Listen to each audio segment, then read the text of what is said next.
Hey, this is Chris, but my friends call me Stones. Thanks for checking out my channel, and thanks for checking out my latest video, what I like to call Rolling with Stones. And I'm Stones, like I said before, and I am taking you with me and showing you some of the things that I do in my life that some people find interesting. Maybe you don't. Most of the videos I've done so far is about my reselling career.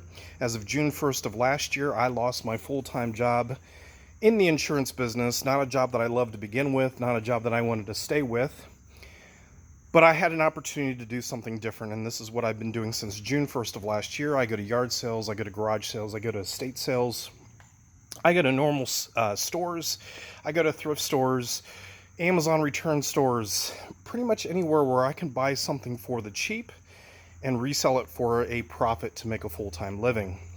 Weekends is normally yard sales and garage sales for me, on top of the occasional electronic recycling event, which my buddy runs, a friend of mine at the gym. And this was Labor Day weekend, and somebody got it into my head that I wouldn't find much over the holiday weekend, that there wouldn't be much out there based on their experience. Now, I haven't been doing this as long as them, but I kind of took their word for it, or at least I was kind of afraid that what they might be saying was true. And Thursday I went out and I bought two things. Technically I bought three things. I bought a bag of knickknacks that I thought there was something valuable in there, but there wasn't, so I already got rid of that.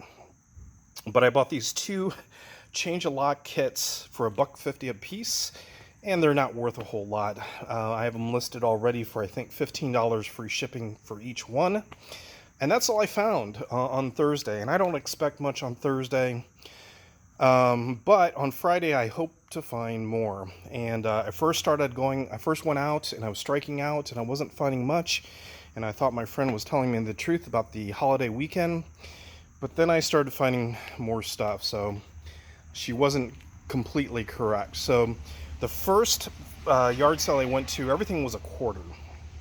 And I actually bought this Atari sealed Berserk game.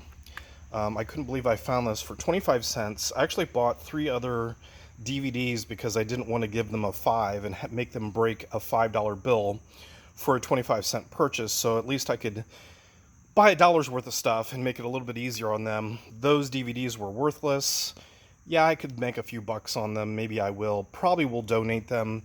But this is a sealed Atari game, which I have never seen at a yard sale or a garage sale.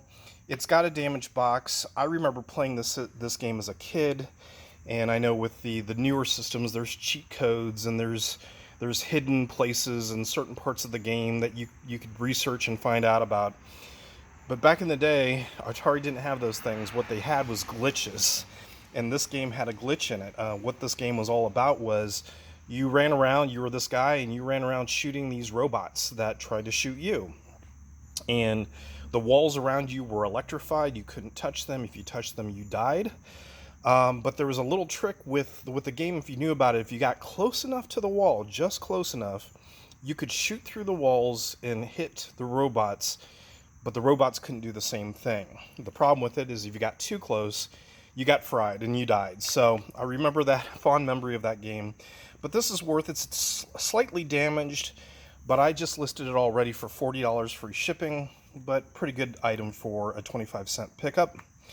At another yard sale, I picked up this Blockbuster rental copy of Man on the Moon, starring Jim Carrey. There are people that actually buy these. They collect these rental copies on VHS. And there's actually people that will create rooms in their house to make it look like it's a Blockbuster rental store. I have one other movie that's already listed on eBay. I've had for a while. I paid $1 for this. I have it listed right now for $25 free shipping, and we'll see if we can get that. Then I pulled up to another yard sale and paid $50 for all these manuals and this keyless remote start system for your car. Vintage service manuals, especially for like motocross bikes and dirt bikes and stuff like that. And if they're the factory manuals, they do really, really well because, they're not going to print these anymore. Now, if you can get those true factory manuals versus the third-party manuals, the factory manuals are going to do really well. So I paid $50 for everything. I think the breakdown was $30 for the wireless remote system, and then another $20 for the manuals. I already listed two of these manuals already. One of them's listed for $30, the other one's listed for, I think, $25. This one in the binder is going to be worth the most. This is a Honda shop manual for a three-wheeler, and that's probably going to be worth about $50, $60 alone. So once I get that listed, hopefully that's what I'll get for it. Pulled up to another garage sale, and the first thing the guy said to me when I walked in was, "Are you into camera stuff?" And I said, "Sure, it depends on what it is." I was thinking he was going to try to sell something to me, and he pointed a box on the table and goes, "Well, all that camera stuff is free. Everything in that box is free." Well, I can't refuse free, and camera stuff does well. Film camera stuff can sell for good money. I saw that there was some lenses and some other stuff.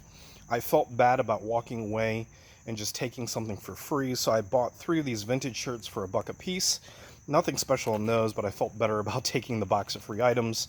Now, when I went through the items of free stuff, there was some camera straps and there was a camera case, but there was 2 lenses and this box of old Polaroid film. This focal lens, not worth a whole lot, maybe $15. But this other lens, I can't even pronounce the name, but it's worth about $50. And then I was really surprised that this box of Polaroid Land black and white 3000 speed film is worth about $40. Even though it is extremely old, it is definitely expired, and I'm not talking expired for the last 10 years. I'm talking like late 60s, early 70s expired. So you're looking at, over $100 worth of stuff sitting right here that I got for free. Then I went to another yard sale and I bought this Ghostface costume. Now this is a children's edition, but this is from 2010, I believe. All Ghostface stuff, original Ghostface stuff, does really well. I've had past experiences with it before. The first one I found was a mask that was still new with the tags that I bought at a yard sale just up the road from where I lived. And I ended up selling that mask for $100 to someone in Germany. Didn't realize that was my learning experience. That's how I was first exposed to that Ghostface masks are worth a lot of money. And then I think it was last year, maybe 2 years ago, I found another Ghostface mask, but it was used condition for another quarter. And but it was one of the variants. So there are variants of the mask.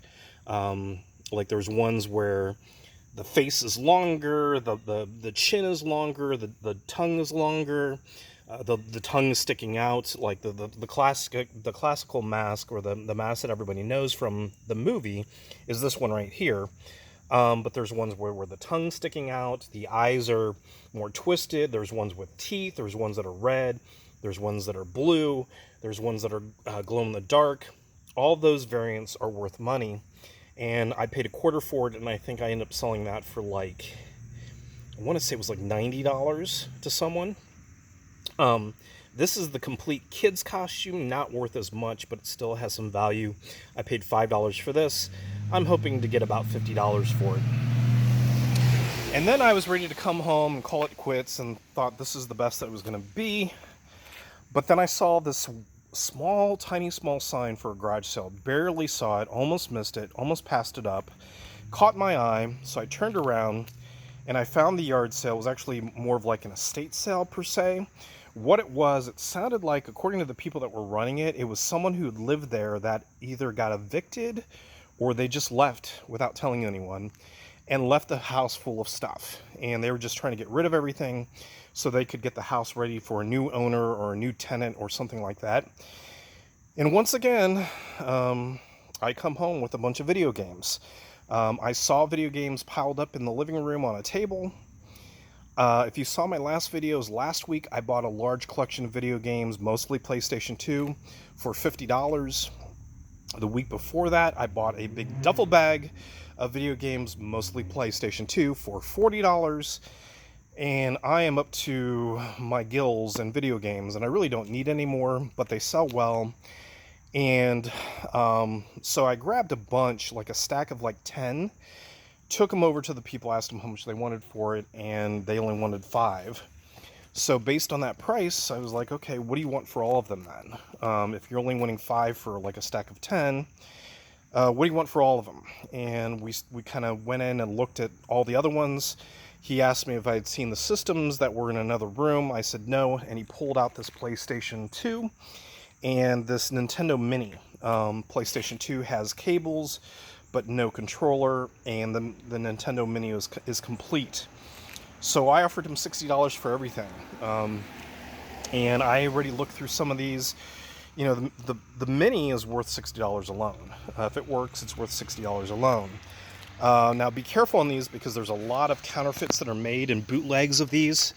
If it actually says Nintendo, it's a real one. But if it just says entertainment system or game system, it's a counterfeit, it's a bootleg.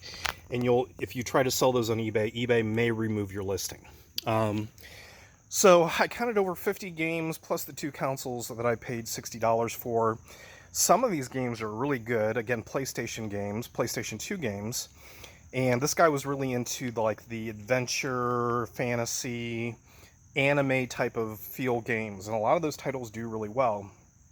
So I pulled a couple games out alone. I found a couple of games that were worth in that $40 to $50 to $60 range. So that was a good purchase. So that was my Friday. And then on Saturday, I had a recycling event, which I've explained this before. My buddy runs an electronics recycling company, and he holds recycling events in different townships and towns at certain events. It's basically anyone who will invite him in to do a recycling event. And these recycling events last for 4 hours, typically 10 to 2 o'clock on a Saturday. And pretty much, I don't work for him, but I help him out with them. I'm kind of manpower for him.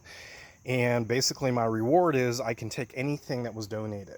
I can take anything that I feel like has value to resell on eBay for a profit. So on my way to the recycling event, I came across a yard sale that I had to stop at. And it ended up paying $5 a piece for each one of these items. The Wii U, this is the tablet only, and I've sold these before. If it charges up, it's going to sell for about $75. And then this Jim Morrison Doors action figure. This is truly vintage. It's from 2002, I think. This is a Todd McFarlane Toys action figure. Not the best of conditions. It's kind of bent up. It's yellowed packaging. But I could probably sell this for about $50, $60 when I last looked. And then comes the recycling event. It was actually probably one of the worst ones that I've done. And I think it was because of the holiday weekend. I just don't think a lot of people were out and about thinking about donating their electronics. But I came home with a small bin of stuff. These receipt printers, they're worth about $50 a piece. There's no power cords, but they're a standard power cord that I can pick up at the thrift store for $1 a piece.